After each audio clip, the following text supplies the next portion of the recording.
अस्सलामुअलैकुम फ्रेंड्स, आज मैं लेकर आई हूँ आपके लिए एक झटपट सी रेसिपी। क्योंकि ईद के दिनों में जब हमारे पास बहुत सारे काम होते हैं तो हमारा दिल चाहता है कि कुछ ना कुछ ऐसा बना लिया जाए जिससे हमारे खाने बनाने की टेंशन भी मुक जाए और जल्दी जल्दी हमारा काम भी हो जाए। तो आज हम बनाएंगे अफशा फूड्स में इस बीफ स्टू। आप बीफ, मटन, चिकन किसी में भी बना सकते हैं।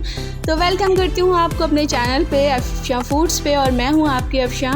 तो आज हम बनाएंगे मज़ेदार सा कम इंग्रेडिएंट में बहुत ही लजीज बनने वाला ये ग्रेवी वाला सालन, जो आप चपाती, नान के साथ खा सकते हैं। बहुत मज़े के लगते हैं और ये ज़ीरा राइस के साथ ही बहुत बेहतरीन कॉम्बो है। तो रेसिपी ज़रूर ट्राई कीजिएगा, और अभी तक मेरा चैनल सब्सक्राइब नहीं किया तो अफशा फूड्स को जल्दी से सब्सक्राइब कर लें। चलिए जनाब, बिस्मिल्लाहिर्रहमानिर्रहीम स्टार्ट करते हैं आज की वीडियो। तो यहाँ लिया है मैंने 800 ग्राम्स जो है मेरे पास चर्बी वाला गोश्त है। देख लें, क्योंकि पुलाव के लिए और स्टू के लिए थोड़ा चर्बी वाला गोश्त चाहिए, तो वो ले लिया है मैंने 800 ग्राम्स।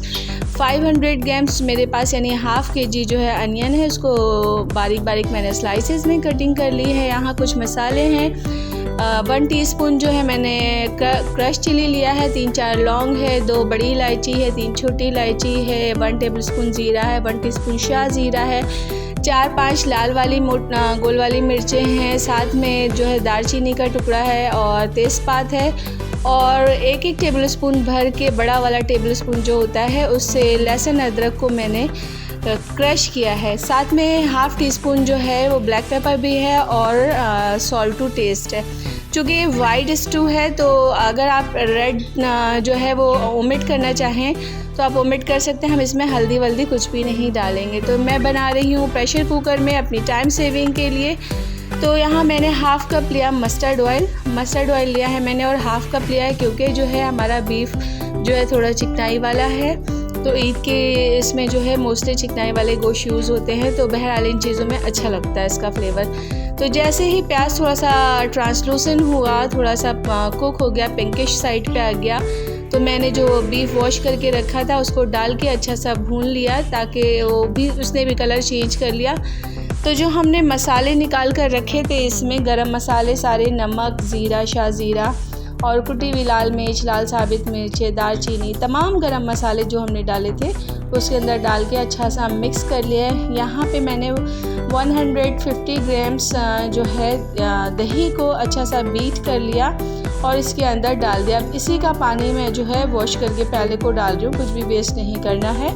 तो इसको मैंने अच्छे से वॉश करके जो है वो कर दिया, पानी डाल दिया। बस इतना ही पानी डालेंगे, तकरीबन समझे कि 1 से 1.5 कप पानी गया है, क्योंकि बीफ है तो गलने में टाइम लगेगा। यहाँ मैंने एक प्रेशर लगाने के बाद लो हीट पे मैंने 15 से 20 मिनट हार्डली मैंने इसको हल्के आंच पे रख दिया था, ताकि ये कुक होता रहे। विसल नहीं लगाया था मैंने मज़ीद एक प्रेशर के बाद।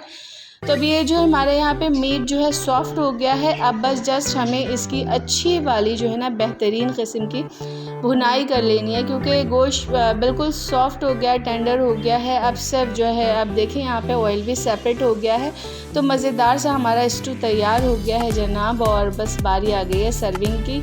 तो फटाफट जो है गर्मा गर्म स्टू को सर्व कीजिए नान के साथ, चपाती के साथ, और बहुत मज़े का लगता है चपाती के साथ या बॉयल राइस के साथ भी बहुत मज़े का लगता है ये। तो ज़रूर रेसिपी ट्राई कीजिएगा।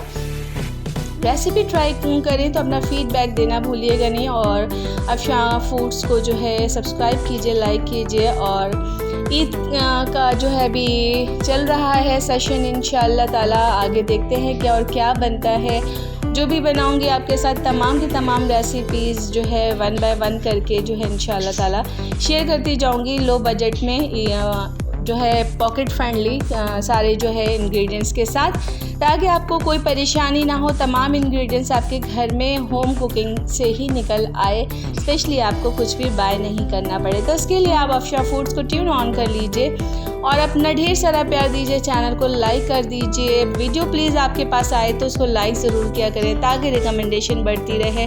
मैं आपसे सभी से रिक्वेस्ट करूँगी कि प्लीज़ एक लाइक ज़रूर कर दिया करें, और हो सके तो अपने फ्रेंड्स एंड फैमिली में भी शेयर करें, ताकि बजट फ्रेंडली चीज़ें उन तक भी पहुंच सके। क्योंकि जितना हम किसी के लिए आसानी क्रिएट करेंगे, अल्लाह हमारे लिए आसानी करेगा।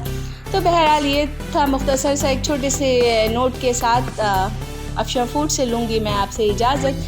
अपने दुआओं में, अपने प्यार में मुझे और मेरी फैमिली को याद रखिएगा और ईद की खुशियों में अपने प्यारों को भूलिएगा नहीं। तो जनाब, ये थी एक बेहतरीन सी इजी सी रेसिपी जो कि झटपट बन जाती है और बहुत ही मज़ेदार, बहुत ही शानदार, लजीज बनती है और सभी को पसंद आती है। मुझे बस थोड़ा सा गरम मसालों से होता है कि मैं कम से कम गरम मसाले यूज़ करूं, क्योंकि ज़्यादा स्पाइसेस जो है मुझे ख़ुद भी नहीं पसंद है। तो भाई ईद का सीज़न होता ही है चटपटा चटखारे वाला। तो आप अपने जो है ईद को किस तरह से सेलिब्रेट करते हैं, कमेंट बॉक्स में मुझे ज़रूर बताइएगा और अपना फ़ीडबैक देना भूलिएगा नहीं। रेसिपी ट्राई कीजिए तो फ़ीडबैक लाजमन दिया करें प्लीज़। आप सभी से रिक्वेस्ट है, जो भी मुझे देख रहे हैं उन सब से रिक्वेस्ट है कि एक लाइक ज़रूर किया करें, ताकि आपके एक लाइक से जो है किसी के लिए आसानी हो जाती है। इनफैक्ट हम इतनी मेहनत कर रहे होते हैं इन वीडियोस को बनाने के लिए। आप यकीन करें कि जो हाफ़ एन आवर का काम होता है वो 1 आवर प्लस हो जाता है। 1 आवर प्लस मैं कम बोल रही हूँ, 2 आवर्स जो है सिर्फ उसकी अरेंजमेंट में हो जाता है। उसके बाद एडिटिंग करना, टैग्स लगाना, ये वो बहुत टाइम टेकिंग काम है।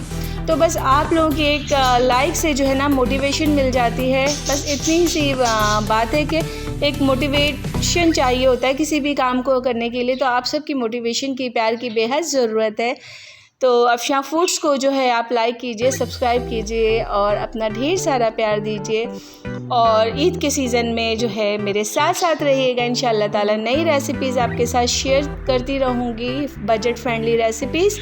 तो होपफुली आपको आज की वीडियो अच्छी, तो अपने रखिए बहुत ख्याल। फिर मिलती हूँ। अल्लाह हाफ़िज़।